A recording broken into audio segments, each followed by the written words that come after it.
एक कदम ईश्वर की ओर।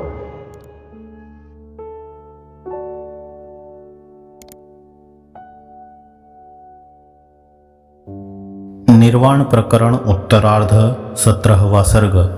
अनहम भाव रूप अग्नि से अहम भाव रूप बीज के दग्ध हो जाने पर देहादि संसार का पूर्ण रूप से बाध हो जाने के बाद यह संसार बिल्कुल मिथ्या भासने लगता है। यह वर्णन संपूर्ण संस्कृति का मूल काम ही है, इसलिए अनहम भाव द्वारा सबसे पहले उसी की निवृत्ति कहते हैं।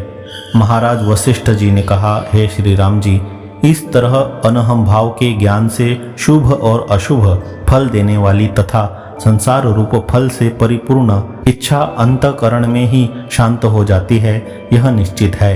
काम का उपरम हो जाने पर लोभ आदि दोषों के क्षय से वैराग्य आदि संपत्ति द्वारा संपूर्ण मानसिक दुखों का क्षय हो जाता है।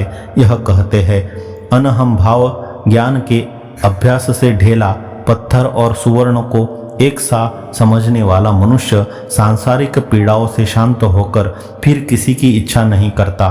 साधन संपन्न पुरुष को श्रवण आदि के द्वारा ज्ञानोदय होने पर ब्रह्म से अतिरिक्त अहम अर्थ का बाद से असत्व ही पर्यवसित होता है। इस आशय से कहते हैं, श्रवण आदि के द्वारा ज्ञान निर्मथन के अभ्यास से अहंता रूप प्रमाता रूपी यंत्र के पुटक से अग्नि ज्वाला की नाई आविर्भूत पर ब्रह्म साक्षात्कार रूपी बोध के बल से फेंका गया अहम आदि दृश्य पदार्थ रूपी पाषाण अग्नि यंत्र द्वारा फेंके गए पाषाण की तरह उड़कर शीघ्र ही न जाने कहाँ चला जाता है। अंतिम साक्षात्कार वृत्ति में आरूढ़ हुआ ब्रह्म ही अज्ञान अहंकार आदि के निराश में समर्थ है। इस आशय से कहते हैं, अहंता रूप प्रमाता रूपी यंत्र पुटक से आविर्भूत ब्रह्म साक्षात्कार रूपी वीर के बल से फेंका गया अहम आदि दृश्य पदार्थ रूपी पाषाण न जाने कहाँ शीघ्र उड़कर चला जाता है।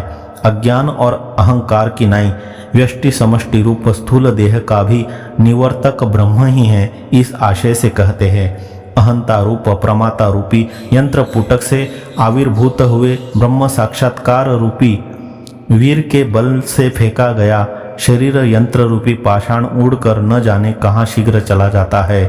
अथवा अनहम भाव वृत्ति में प्रतिफलित चिति से ही अहंता का नाश होता है, यही पक्ष रहे। इस आशय से कहते हैं, अहमर्थ रूप हिम अनहम भावात्मक चिति रूपी अग्नि से भीतर विलीन होकर मानो उड़ करके न जाने कहाँ शीघ्र चला जाता है। अनहम भावात्मक चिति रूपी अग्नि की ज्वाला से ब्रह्म विद्या के अधिकारी उत्कृष्ट ब्राह्मण आदि वर्ण तथा परिपाक के कारण पांडु वर्ण शरीर रूपी पत्ते से अहम भाव रूप रस अंतकरण में ही गल कर न जाने शीघ्र कहाँ चला जाता है। अथवा बाधित अहंतादि की शून्यता नहीं है, किंतु ब्रह्मता ही है। इस आशय से कहते हैं, शरीर रूपी पत्ते से भली भांति पिया गया अहम भाव रूपी रसासव अनहंता रूपी सूर्य की किरण द्वारा अपने कारणभूत सूक्ष्म रूपता को प्राप्त हो जाता है। तत्व ज्ञान के बिना तो कहीं भी किसी अवस्था में भी देह का अहंकार का आत्यंतिक उच्छेद नहीं हो सकता, क्योंकि परस्पर एक दूसरे के बीज होने के कारण परस्पर में उनकी भीतर सत्ता है। अतः जगत भाव से इन दोनों की सर्वत्र उत्पत्ति है। यह कहते हैं, तत्व ज्ञान के बिना स्थूल सूक्ष्म निराकार रूपांतर को प्राप्त सुप्त प्रबुद्ध भस्मीभूत घृत आनित निमग्न दूरस्थ या निकट में रहकर शयन कर्दम शैल गृह आकाश स्थल तथा जल में जहाँ तहाँ कहीं भी स्थित शरीर रूपी वटधाना अर्थात बट बीज जिसके भीतर अहम भाव रूपी नवीन अंकुर उद्भूत है, क्षण भर में ही शीघ्र संपूर्ण दिशाओं में व्याप्त हो जाने वाले इस संसार रूपी शाखा समूह का विस्तार कर देती है। इस तरह अहम भाव रूपी वट बीज के भीतर शरीर रूपी महान वृक्ष भी स्थित है, यह समझना चाहिए। यह कहते हैं, अहंता रूपी वट बीज के भीतर महान शरीर रूपी वृक्ष स्थित होकर जहाँ तहाँ संसार रूपी शाखा समूह का खूब विस्तार करता रहता है। वटादि बीज के दृष्टांत से ही पूर्वोक्त अर्थ का अनुभव कराते हैं।